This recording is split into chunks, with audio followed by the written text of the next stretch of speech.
गरीब साध साध सब नेक हैं, आप अपनी ठोरे, जो सतलोक ले जाएंगे वो साधु कोई और।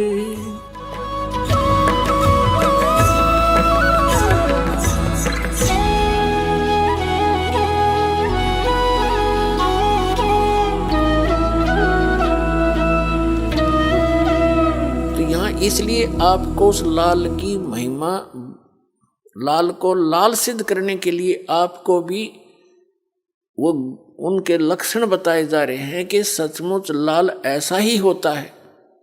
और किस किस ने इस लाल को पहचाना था, उन्होंने यही लक्षण बताए जो दास बता रहा है। तो यहाँ आदरणीय गरीबदास साहिब जी को परमात्मा कबीर जी बनारस से सह शरीर जाने के बाद और सन 1727 में, यानी लगभग 200 वर्ष के बाद, 209 वर्ष के पश्चात परमात्मा सतलोक से चलकर आए अपने निज स्थान से। जैसा कि भगवान लीला किया ही करता है, जिसका वेदों में आपको बहुत बार प्रमाण दिखाया है। वेद कहते हैं कि परमात्मा ऊपर तीसरे धूलोक के तीसरे पृष्ठ पर रहता है, ऊपर सतलोक में, तेजो में श्री धूलोक माने तेजो में लोक के तीसरे पोर्शन में टॉप मोस्ट प्लेस पर रहता है, शिखर पर, और वहां से गति करके आता है, अच्छी आत्माओं को मिलता है। और वो परमात्मा किस उद्देश्य से आते हैं? अच्छी आत्माओं को मिलते हैं जो दृढ़ भक्त होते हैं, उनको तत्व ज्ञान का उपदेश करते हैं, अपने से परिचित कराते हैं और एक कवि की तरह आचरण करते हैं वो उस समय जब वो आते हैं,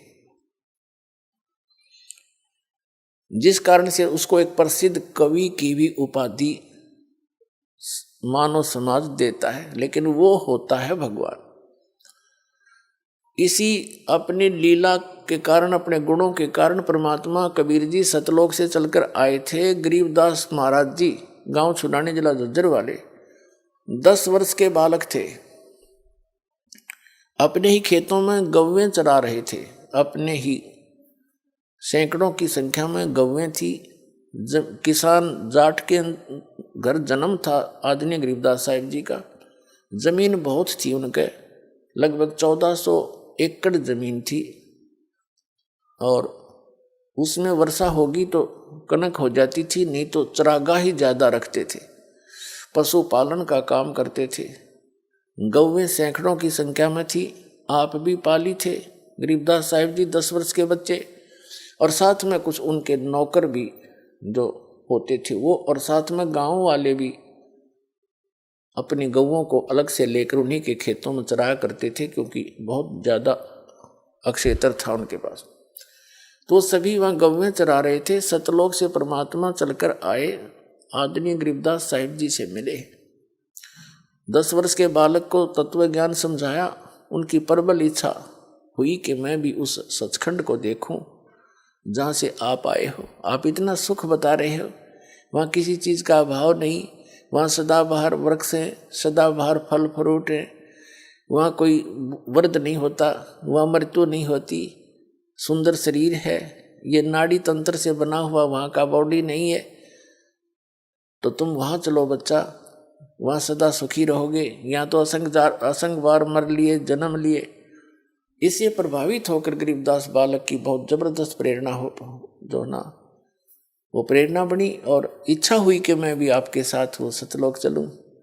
कबीर साहब उस आत्मा को लेकर के सचखंड गए, सारे ब्रह्मांड दिखाए, और फिर अपनी शक्ति से उनके अंदर अपना तत्व ज्ञान फीड कर दिया, उनकी दिव्य दृष्टि खोल दी।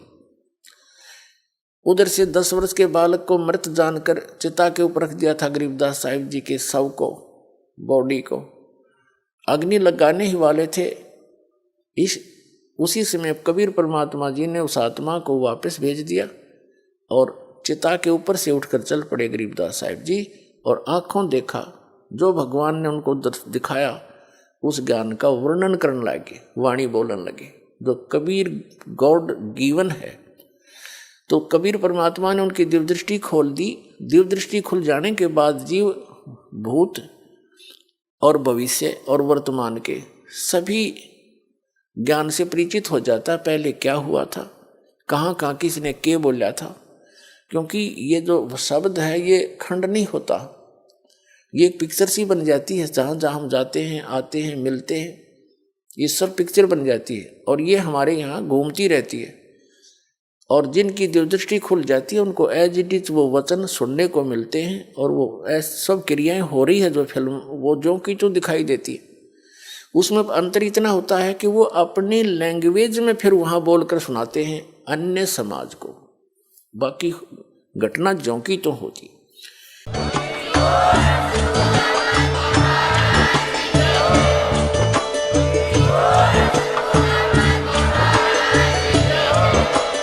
आप सुन रहे थे जगत गुरु तत्वदर्शी संत रामपाल जी महाराज जी के मंगल प्रवचन। अधिक जानकारी के लिए विजिट कीजिए हमारी वेबसाइट www.jagatgururampalji.org। संत रामपाल जी महाराज जी के शुभ आशीर्वाद से पूरे विश्व भर में 500 से भी ज्यादा नाम दीक्षा केंद्र हैं, जिन पर संत रामपाल जी महाराज जी द्वारा ऑनलाइन निशुल्क नाम दीक्षा दी जा रही है। अपने नजदीकी नाम दीक्षा केंद्र का पता करने के लिए संपर्क करें 8222880541।